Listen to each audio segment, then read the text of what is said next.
નમસ્કાર ગુજરાત આજે છે 26 તારીખ અને શનિવારના તાજા હવામાન સમાચારો પર નજર કરીએ તો મિત્રો મુંબઈ મહારાષ્ટ્ર થઈ અને દક્ષિણ ગુજરાતની અંદર આવેલું ચોમાસું છેલ્લા 2 દિવસથી અટકી ગયું છે।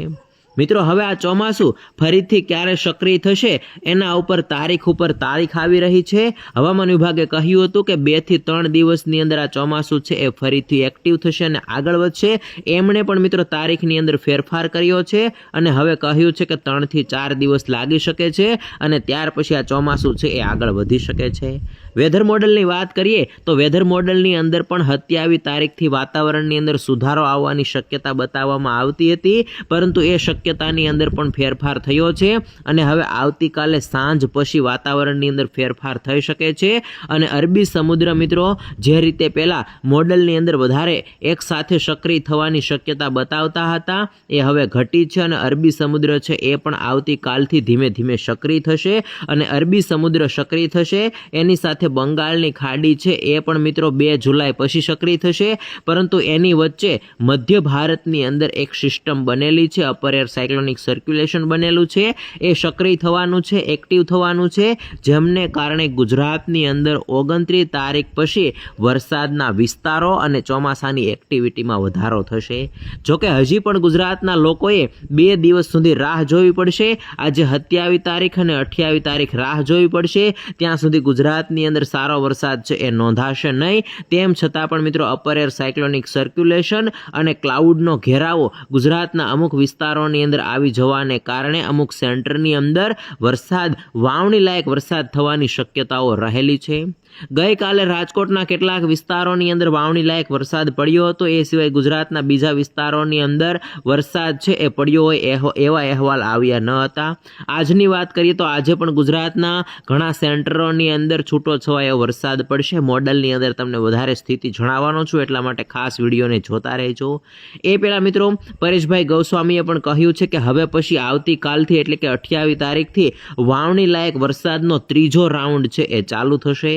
એમની આગાહીની અંદર વાવણી લાયક વરસાદના 3 રાઉન્ડ હતા અને એનો ત્રીજો રાઉન્ડ છે આવતીકાલથી એટલે કે 28 તારીખથી ચાલુ થશે અને 28 થી લઈ અને 3 જુલાઈ સુધી આ વાવણી લાયક વરસાદનો રાઉન્ડ ચાલશે અને એ રાઉન્ડની અંદર ગુજરાતના મોટા ભાગના વિસ્તારોની અંદર વાવણી લાયક વરસાદ થઈ જશે એવું પરેશભાઈ ગોસ્વામીનું કહેવું છે અને મોડલો પણ બતાવી રહ્યા છે કે ઉત્તર ગુજરાત અને કચ્છના કેટલાક ભાગોને છોડતા દક્ષિણ ગુજરાત, મધ્ય ગુજરાત અને સૌરાષ્ટ્રના ભાગોની અંદર 3 જુલાઈ સુધીમાં વરસાદ છે એ થઈ શકે છે। ત્યાર પછી મિત્રો આગળ 6 તારીખ પછી પણ વરસાદની શક્યતાઓ દેખાઈ રહી છે અને છેલ્લા 2-3 દિવસથી તમને જણાવું છું કે બંગાળની ખાડીમાં જુલાઈ મહિનાની અંદર લો પ્રેશર બનવાનું છે। એ લો પ્રેશર 2, 3 અને 4 તારીખ દરમિયાન દરિયાની અંદર બનશે, એટલે કે બંગાળની ખાડીમાં બનશે અને 5 તારીખથી જમીનના ભાગોની અંદર એ લો પ્રેશરની એન્ટ્રી થશે અને મધ્ય ભારતની અંદર ત્યારે ઓલરેડી એક સિસ્ટમ હશે, એ સિસ્ટમ સાથે મર્જ થશે એટલે કે ભેગું થશે અને લો પ્રેશર છે એ ગુજરાતની નજીક આવશે। મિત્રો એ મોડલ ગુજરાતની નજીક આવશે ત્યાર પછી થોડુંક રોકાશે, તારીખની અંદર ફેરફાર થયો છે અને લો પ્રેશર છે એ ત્યાર પછી 9 અને 10 તારીખે ગુજરાત ઉપરથી પસાર થશે। એમની વધારે વિસ્તારથી માહિતી આગળ તમને મેપ દ્વારા જણાવવાનો છું અને એ દિવસો દરમિયાન ગુજરાતની અંદર સાર્વત્રિક વાવણી લાયક વરસાદના સંજોગો છે એ પણ દેખાઈ રહ્યા છે અને અંબાલાલ પટેલે પણ એ દિવસો દરમિયાન જુલાઈ મહિનાની અંદર નદી નાળા છલકાઈ જાય એવા વરસાદની શક્યતાઓ છે એ વ્યક્ત કરી છે। તો મિત્રો આવનાર 15 દિવસ દરમિયાન ગુજરાતની અંદર કેવું વાતાવરણ રહેશે, ક્યાં વરસાદ પડશે એમની માહિતી જણાવી, સાથે સાથે આજે ગુજરાતના કયા જિલ્લાઓની અંદર વાવણી લાયક સારા વરસાદના સંજોગો દેખાઈ રહ્યા છે, હવામાન વિભાગે શું આગાહી કરી છે, દરેક માહિતી જાણીએ એ પહેલાં ગુજરાતના જે પણ મિત્રો ખિસ્સો યુટ્યુબ ચેનલની અંદર નવા છે એમને વિનંતી કરી કે ખિસ્સો યુટ્યુબ ચેનલને સબસ્ક્રાઈબ કરી લેજો, જેથી કરીને દિવસભરના કામના અને ઉપયોગી સમાચાર છે એ સૌથી પહેલા તમને ખિસ્સો યુટ્યુબ ચેનલના માધ્યમથી મળી જાય। પહેલા આજના વેધર ડેટા ઉપર નજર કરી લઈએ તો આજે 27 તારીખ છે ને 27 તારીખનો આ વેધર ડેટા છે। આ વેધર ડેટાની અંદર તમે જોઈ શકો છો આપણું ગુજરાત છે, ગુજરાતથી નીચે જે સમુદ્ર કિનારો આવેલો છે એ અરબી સમુદ્ર છે અને અરબી સમુદ્ર છે એ મિત્રો ધીરે ધીરે સક્રિય થઈ રહ્યો છે। છેલ્લા 2 દિવસથી એની અંદર સક્રિયતા છે એ ઘટી ગઈ હતી અને સેટેલાઇટ ઇમેજની અંદર વાદળો છે એ પણ બતાવતા ન હતા, પરંતુ આજે એટલે કે 27 તારીખથી ફરીથી અરબી સમુદ્રની અંદર સક્રિયતા છે એની અંદર ધીમે ધીમે વધારો થશે અને ત્યાર પછી જે અટકેલું ચોમાસું છે એ પણ ધીમે ધીમે આગળ વધશે. જોકે હજી આજના દિવસે ચોમાસું આગળ વધવાના સંકેતો દેખાઈ રહ્યા નથી. બીજી તરફ બંગાળની ખાડી છે, બંગાળની ખાડી છે એ પણ સક્રિય અવસ્થાની અંદર જણાતી નથી. એની અંદર પણ હવે કરંટ આવશે અને ત્યાર પછી 1 તારીખ પછી મિત્રો એની અંદર લો પ્રેશર સિસ્ટમ છે એ બની શકે છે. પરંતુ અહીંયા મધ્ય ભારતના જે આ ભાગો છે એ ભાગોની અંદર મિત્રો હાલમાં ચોમાસાની સક્રિયતા દેખાઈ રહી છે. અહીંયા પશ્ચિમ બંગાળ અને નેપાળ, મ્યાનમારના જે વિસ્તારો છે એ વિસ્તારોની અંદર પણ ચોમાસાની સક્રિયતા બનેલી છે. જોકે મિત્રો અહીંયા ખાસ મહત્વપૂર્ણ માહિતી એ છે કે મધ્ય ભારતના આ ભાગો, મધ્યપ્રદેશ, ભોપાલ, ઇન્દોરના ભાગો, મુંબઈ, મહારાષ્ટ્રના ભાગો, આ તમામ ભાગોની અંદર ચોમાસું એક્ટિવ છે. એમના વાદળો છે મિત્રો ગુજરાતની બોર્ડર સુધી આવે છે, પરંતુ ગુજરાત ઉપર આવતા નથી. એટલે કે રાજસ્થાન, મધ્યપ્રદેશની જે બોર્ડર છે મહારાષ્ટ્રની, એ બધી બોર્ડર ઉપર વરસાદ પડે છે, વાદળો આવે છે, પરંતુ ગુજરાતના કમનસીબ એવા છે કે ત્યાં વરસાદ છે, વરસાદી વાદળો આવતા નથી અને અટકી જાય છે અને ગુજરાતમાં વરસાદ પડતો નથી. આપ સૌ જાણો છો કે મુંબઈથી આગળ દક્ષિણ ગુજરાતની અંદર વલસાડ, નવસારી, દમણ, દાદરા નગર હવેલીના વિસ્તારો છે ત્યાં સુધી ચોમાસું આવી ગયું છે. ભારતના તમામ ભાગોની અંદર ચોમાસું પહોંચી ગયું છે, પરંતુ છેલ્લા 2 દિવસથી ચોમાસું અટકી ગયું છે. પરંતુ જે રીતે મુંબઈની અંદર, મુંબઈ પહેલાં જે મધ્ય મહારાષ્ટ્ર ઉપર ચોમાસું અટક્યું હતું 8-9 દિવસ, એવું હવે ચોમાસું છે એ અટકશે નહીં. 1 થી 2 દિવસની અંદર ચોમાસું સક્રિય થશે અને ત્યાર પછી આગળ વધશે. અને આજે રાત્રિથી જ મિત્રો સક્રિયતા છે એ તમને જોવા મળશે. વાદળોનું પ્રમાણ છે થોડું થોડું વધી શકે છે અને અરબી સમુદ્ર પણ સક્રિય થઈ શકે છે. 27 તારીખની વાત કરીએ તો 27 તારીખે ગુજરાતની અંદર આ તમામ વિસ્તારોની અંદર વહેલી સવારે, સાંજના સમયે વાદળો છે એ જોવા મળશે. સૌરાષ્ટ્રમાં પણ દરિયાકાંઠે જોવા મળશે અને બોર્ડર લાગુ જે વિસ્તારો છે એની અંદર છૂટો છવાયો હળવો વરસાદ છે આજના દિવસે પડી શકે છે. દક્ષિણ ગુજરાતની અંદર વાતાવરણની અંદર પલટો આવે અને મિત્રો ધીમી ધારે વરસાદ છે એ નોંધાય એવી શક્યતાઓ રહેલી છે. હવામાન વિભાગનો સેટેલાઇટ ઇમેજ તમે જોઈ શકો છો. ગુજરાત ઉપર સામાન્ય હળવા ક્લાઉડ છે એ રાત્રિ દરમિયાન જોવા મળ્યા હતા. અરબી સમુદ્રની અંદર વધારે કરંટ છે એ દેખાતો નથી, બંગાળની ખાડીમાં પણ દેખાતો નથી. મધ્ય ભારતની અંદર રાત્રિ દરમિયાન ઘટ વાદળો છે એ જોવા મળ્યા હતા. જો કે આ સિસ્ટમની સક્રિયતાઓ છે એ ધીમે ધીમે વધી શકે છે અને ગુજરાતની અંદર ચોમાસું છે એ ફરીથી 48 કલાક પછી આગળ વધી શકે, એક્ટિવ છે એ થઈ શકે છે. ત્યાર પછી ગુજરાતના ખેડૂતો માટે ખૂબ જ કામના સમાચાર કે આવનાર 15 દિવસ દરમિયાન ગુજરાતની અંદર વાતાવરણ છે એ કેવું રહેશે, કયા વિસ્તારની અંદર વાવણી લાયક સારો વરસાદ પડશે. તો મિત્રો આ એક વેધરનું મોડલ છે. આ મોડલની અંદર આવનાર 15 દિવસ દરમિયાન કેવું વાતાવરણ રહેશે, હવામાનની સ્થિતિ શું છે એ બતાવવામાં આવે છે. સૌથી પહેલાં આવતીકાલની એટલે કે 28 તારીખની વાત કરીએ તો 28 તારીખે ગુજરાતની અંદર સેમ સ્થિતિ રહેશે. રાજસ્થાન, મધ્યપ્રદેશ બોર્ડર લાગુ વિસ્તારોમાં વરસાદની શક્યતા રહેશે. ગુજરાતની અંદર પણ કચ્છ, જામનગર, રાજકોટ, મોરબી લાગુ વિસ્તારોમાં સામાન્ય હળવા વરસાદની શક્યતા રહેશે અને અમુક વિસ્તારોની અંદર વાવણી લાયક વરસાદ છે એ પણ થઈ શકે છે. પરંતુ મિત્રો અહીંયા મોડલની અંદર થોડોક ફેરફાર થયો છે.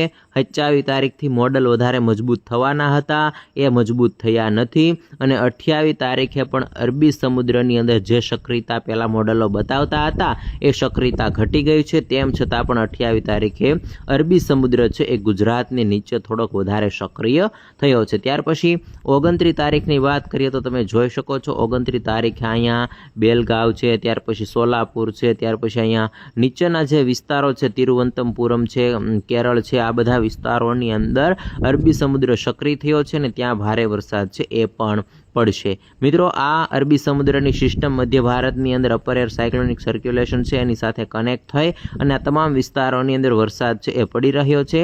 ભારતના મિત્રો આ ઉપરના ભાગો સુધી વરસાદની શક્યતાઓ ક્લાઉડ બતાવી રહ્યા છે, પરંતુ ગુજરાતની અંદર કમનસીબે વરસાદી સિસ્ટમ છે એ બતાવતા નથી. કેમ કે અહીંયા પાકિસ્તાન, અફઘાનિસ્તાન ઉપરથી જે ગરમ ભેજવાળા ગરમ પવનો આવી રહ્યા છે, જેમને કારણે એ પવનો ચોમાસાની આ સ્થિતિને આગળ વધવા દેતા નથી. એને કારણે ગુજરાતની અંદર સારા વરસાદના મોડલો છે એ નબળા પડી રહ્યા છે.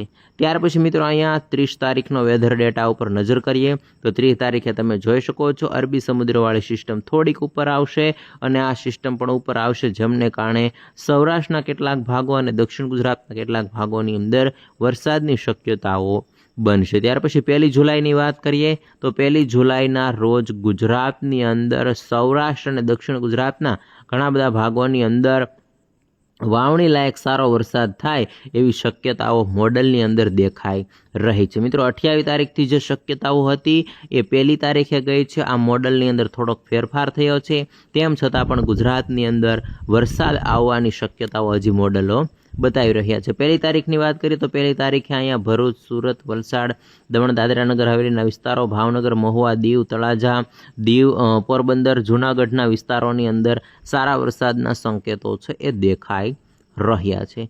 ત્યાર પછી આગળ વધીએ તો 3 જુલાઈનો વેધર ડેટા છે। 3 જુલાઈના રોજ ગુજરાતની અંદર સૌરાષ્ટ્ર, સંપૂર્ણ મધ્ય ગુજરાત અને દક્ષિણ ગુજરાતની અંદર પણ સારું ક્લાઉડ સિસ્ટમ જામશે। ઉત્તર ગુજરાતની અંદર પણ 3 તારીખ સુધીમાં ઘણા વિસ્તારમાં વાવણી લાયક વરસાદ થાય એવું મોડલો બતાવી રહ્યા છે। ત્યાર પછી આગળ વધીએ તો અહીંયા 4 જુલાઈનો વેધર ડેટા છે। 4 જુલાઈના રોજ ફરીથી સિસ્ટમનો થોડોક ઘટાડો થશે, તેમ છતાં પણ 4 તારીખે પણ ગુજરાતની અંદર વરસાદની શક્યતાઓ દેખાઈ રહી છે। ત્યાર પછી 5 તારીખની વાત કરીએ તો 5 તારીખે ઉત્તર ગુજરાત અને કચ્છના કેટલાક ભાગોની અંદર વરસાદના પ્રમાણમાં થોડો ઘટાડો થશે અને અહીંયા 5 તારીખ આજુબાજુ બંગાળની ખાડીમાં અગાઉથી જણાવતો આવ્યો છું એ રીતે સિસ્ટમ બનશે અને 5 તારીખે બંગાળની ખાડીવાળી લો પ્રેશર સિસ્ટમ છે મધ્ય ભારતના ભાગો ઉપર એન્ટ્રી લેશે અને ત્યાર પછી ધીમે ધીમે આગળ વધશે। અહીંયા ખાસ મહત્વની વાત એ છે કે 5 જુલાઈ પછી બંગાળની ખાડીવાળી સિસ્ટમ, મધ્ય ભારતના ભાગો અને અરબી સમુદ્ર બધું સક્રિય હશે, એટલે ચોમાસાને સારો વેગ મળી શકે છે અને ત્યાર પછી ગુજરાતની અંદર પણ ઘણું બધું ચોમાસું છે એ આગળ વધી શકે છે। ત્યાર પછી અહીંયા 6 જુલાઈનો ડેટા છે। 6 જુલાઈના રોજ તમે જોઈ શકો છો બંગાળની ખાડીવાળી સિસ્ટમ અહીંયા રાજસ્થાન, મધ્યપ્રદેશ, ઇન્દોર, ભોપાલના વિસ્તારો પાર કરી જશે અને 6 તારીખે અહીંયા બોર્ડર લાગુ વિસ્તારો છે દાહોદ, પંચમહાલ, ગોધરા, ત્યાર પછી છોટાઉદેપુર, ઉપરના મહીસાગર, એ તમામ વિસ્તારો ઉપર સિસ્ટમનો છેડો આવી જશે, જેને કારણે ભારે વરસાદ 6 તારીખે પડી શકે છે। 7 તારીખના રોજ એ સિસ્ટમ છે એ ઘણી બધી ગુજરાતની નજીક આવશે, મધ્ય ભારતના ભાગો ઉપર મોટી બનશે, એટલે 7 તારીખે પણ ગુજરાતમાં વરસાદના સંકેતો બતાઈ રહ્યા છે। ત્યાર પછી 8 જુલાઈની વાત કરીએ તો 8 જુલાઈના રોજ તમે જોઈ શકો છો એ સિસ્ટમ ગુજરાતની બોર્ડરે આવી અને અટકી જાય એવું બતાવી રહ્યા છે। ગઈકાલે મોડલો બતાવતા હતા રાજસ્થાનથી અફઘાનિસ્તાન, પાકિસ્તાનની અંદર એન્ટ્રી લે એવું બતાવતા હતા, પરંતુ આજે સિસ્ટમને ત્યાં અટકાવવામાં આવી છે। તેમ છતાં પણ મિત્રો અહીંયા 9 તારીખના ડેટા જોઈ લઈએ। 9 તારીખે પણ અહીંયા ઇન્દોર, મહારાષ્ટ્ર સુધી સિસ્ટમ બતાવી રહ્યા છે અને મિત્રો અહીંયા અરબી સમુદ્ર છે એ 9 તારીખે સક્રિય અવસ્થા છે એ થોડી ગુમાવી રહ્યો છે। બંગાળની ખાડીમાં પણ સક્રિયતા છે એ ઘટી રહી છે। આ સાથે મિત્રો અહીંયા 10 તારીખની વાત કરીએ તો 10 તારીખે આ સિસ્ટમ છે એ ગુજરાત ઉપર આવશે। મોડેલોની અંદર ફેરફાર થઈ રહ્યો છે। પહેલાં 5, 6 અને 7 વરસાદ બતાવતા હતા, હવે 7 અને 8ને બાકાત કરી અને 9 અને 10 તારીખે મોડલો છે એ સારા વરસાદના સંકેતો ગુજરાતની અંદર બતાવી રહ્યા છે। આમ ખાસ કરીને ગુજરાતની અંદર હજી વરસાદી વાતાવરણ સારું નથી બન્યું, એટલે સારો વરસાદ આવવા માટે લો પ્રેશર સિસ્ટમ ગુજરાત ઉપરથી ઝડપી પસાર થવા માટે રાહ જોઈ રહી છે અને મોડલો પણ ધીમી ગતિએ ચાલી રહ્યા છે। ત્યાર પછી 11 જુલાઈની વાત કરીએ તો 11 જુલાઈએ તમે જોઈ શકો છો ગુજરાત ઉપર લો પ્રેશર સિસ્ટમ છે એ સંપૂર્ણપણે બતાવી રહ્યા છે અને ગુજરાતના મોસ્ટ ઓફલી ભાગોની અંદર સારા વરસાદના સંકેતો દેખાઈ રહ્યા છે। મિત્રો જ્યારે આ સિસ્ટમ ગુજરાત ઉપર પહોંચે ત્યારે ભારતના ભાગો ઉપર પણ ભેજ ખેંચાઈ ગયો હશે, એટલે ચોમાસું અને એના વાદળો છે, ક્લાઉડ સિસ્ટમ છે એ ઘટી જશે, અરબી સમુદ્રનો છેડો છે એ પણ અંદર જતો રહેશે, એટલે એ પછી એક વરાપ જેવો માહોલ છે તમને મળી શકે છે। પરંતુ 9, 10 અને 11 તારીખ દરમિયાન સારા વરસાદના સંકેતો હાલમાં મોડલો બતાવી રહ્યા છે। આ જે તારીખો છે એની અંદર 48 કલાકનો ફેરફાર છે એ હોઈ શકે છે, પરંતુ વરસાદની શક્યતાઓ છે એ દેખાઈ રહી છે। આમ ગુજરાતના ખેડૂતો માટે, ગુજરાતના લોકો માટે ખૂબ જ કામના સમાચાર છે કે ગુજરાતની અંદર 7 તારીખ પછી પણ 11 તારીખ સુધી સારા વરસાદના સંકેતો છે એ દેખાઈ રહ્યા છે। અને મિત્રો પરેશભાઈ ગૌસ્વામીએ પણ આગાહી કરી છે કે જુલાઈના પ્રથમ અઠવાડિયામાં વરસાદની શક્યતાઓ દેખાઈ રહી છે। સાથે અશોકભાઈ પટેલે પણ કહ્યું છે કે ગુજરાતની અંદર આ વીક પૂરું થશે એટલે 28 પછી ચોમાસું બેસશે અને આગળ વધવાના સંકેતો દેખાઈ રહ્યા છે। અને હવામાન નિષ્ણાત અંબાલાલ પટેલે પણ કહ્યું છે કે જુલાઈ મહિનાની અંદર પ્રથમ અઠવાડિયામાં અને બીજા અઠવાડિયામાં સારા વરસાદના સંકેતો છે અને નદી નાળા છલકાઈ જાય એવો વરસાદ પડશે એવી પણ તેમણે આગાહી વ્યક્ત કરી છે।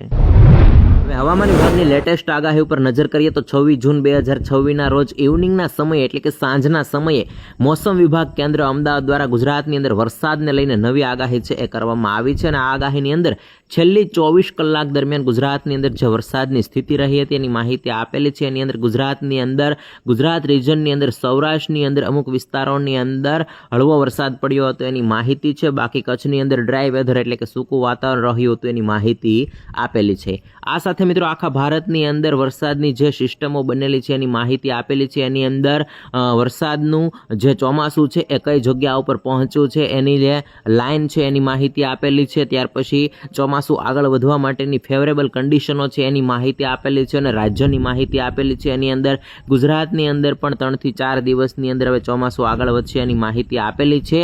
અને છેલ્લા 2 દિવસથી ચોમાસું અટકી ગયું છે એની પણ અહીંયા થોડીક માહિતી આપેલી છે। ત્યાર પછી સિઝનલ ટ્રફની માહિતી આપેલી છે। ત્યાર પછી ગુજરાતની અંદર નોર્થ ગુજરાત એટલે કે ઉત્તર ગુજરાત અને સૌરાષ્ટ્ર લાગુ વિસ્તારો ઉપર અપર એર સાયક્લોનિક સર્ક્યુલેશન બન્યું છે એની પણ માહિતી આપેલી છે।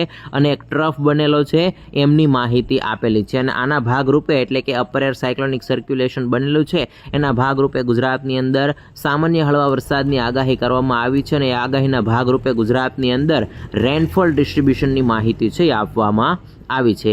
એની અંદર મિત્રો ગઈકાલે રાજકોટના કેટલાક વિસ્તારોની અંદર વાવણી લાયક વરસાદ છે એ નોંધાયો હતો। બાકી ગુજરાતની અંદર વધારે વરસાદ છે એ ગઈકાલે નોંધાયો ન હતો। આજે પણ ગુજરાતના છૂટાછવાયા વિસ્તારોની અંદર વરસાદની શક્યતાઓ રહેલી છે। અને હવામાન વિભાગ દ્વારા 27 તારીખના રોજ સૌરાષ્ટ્રની અંદર ગીર સોમનાથ, અમરેલી અને ભાવનગરની અંદર છૂટાછવાયા સ્થળોએ ગાજવીજ સાથે હળવાથી મધ્યમ વરસાદની આગાહી કરવામાં આવી છે। અને આ આગાહી છે એ 25% ઓછા વિસ્તારોની અંદર હવામાન વિભાગે વ્યક્ત કરી છે। દક્ષિણ ગુજરાતની અંદર દાહોદ, છોટાઉદેપુર, નર્મદા, તાપી, ડાંગ, સુરત, નવસારી, વલસાડ, દમણ અને દાદરાનગર હવેલીના વિસ્તારોની અંદર આજના દિવસે આગાહી છે વ્યક્ત કરવામાં આવી છે।